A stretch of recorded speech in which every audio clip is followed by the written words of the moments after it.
ஹாய்ங்க, இன்றைக்கி லஞ்ச் சீரிஸில் நாட்டுக்கோழி பிரியாணி ரெசிபி தான் பார்க்க போகிறோம். நிறைய பேர் வந்து நாட்டுக்கோழி சீக்கிரம் வேகாது, அப்புறம் செய்கிற டைம் வந்து அதிகமாக இருக்கும் அப்படின்னு சொல்லிட்டு நிறைய பேர் செய்யாமல் இருப்பீங்க. நான் சொல்கிற மாதிரி செஞ்சு பாருங்கள், சீக்கிரம் செஞ்சிடலாம், டேஸ்ட்டும் சூப்பராக இருக்கும். எப்படி செய்யலான்னு பார்க்கலாம் வாங்க. நான் இதுக்கு வந்து 1/2 kg சிக்கன் எடுத்து வச்சுருக்கேன். அதை வந்து நல்லா வாஷ் பண்ணிவிட்டு குக்கரில் வந்து 2 விசில் போட்டு வேக வச்சு எடுத்து வச்சுக்கிறேன். இப்போ வந்து 70% போல் குக் ஆகிருக்கும்.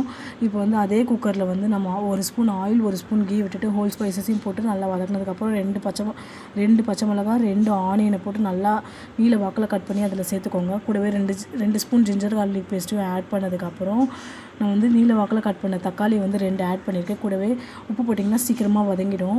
தக்காளி நல்லா வதங்கினதுக்கப்புறம் ஒரு கைப்பிடி கொத்தமல்லி, ஒரு கைப்பிடி புதினா போட்டு நல்லா வதக்கினதுக்கப்புறம் 1 spoon red chilli powder, 1 spoon வந்து பட்டை கிராம்பு அதெல்லாம் அரைச்சி அந்த பவுடர் 1 ஸ்பூன் போட்டிருக்கேன். கூடவே தயிரும் ஆட் பண்ணதுக்கப்புறம் சிக்கனையும் நம்ம வேக வச்ச சிக்கனையும் போட்டுட்டு ஒரு 5 நிமிஷம் போல் நல்லா வதக்கி விட்டுக்கோங்க. வதக்கினதுக்கப்புறம் நான் வந்து 2 கிளாஸ் வந்து பாஸ்மதி ரைஸ் இருக்குது, 3 கிளாஸ் வந்து கறி வேக வச்ச தண்ணியை எடுத்து ஊற்றிக்கலாம். கூடவே நம்ம ரைஸையும் இது பண்ணிவிட்டு நல்லா கொதிச்சதுக்கப்புறம் லெமன், கொத்தமல்லி, கீ போட்டு நல்லா ஒரு 5 மினிட்ஸ் போல் நல்லா கொதிச்சதுக்கப்புறம் இந்த மாதிரி தான் இருக்கும். இது வந்து சின்ன பர்னருக்கு மாற்றிட்டு ஒரு 15 மினிட்ஸ் போல் தம் போட்டு இறக்குனீங்கன்னா சூப்பரான நாட்டுக்கோழி சிக்கன் பிரியாணி ரெடி ஆகிடும். இது கூட ரைத்தா அப்புறம் வந்து முட்டை வச்சு சாப்பிட்டிங்கன்னா சூப்பர் டேஸ்ட்டாக இருக்கும். இதே மாதிரி நெக்ஸ்ட் வீடியோவில் பார்க்கலாம். அது வரைக்கும் ஹாப்பி குக்கிங்.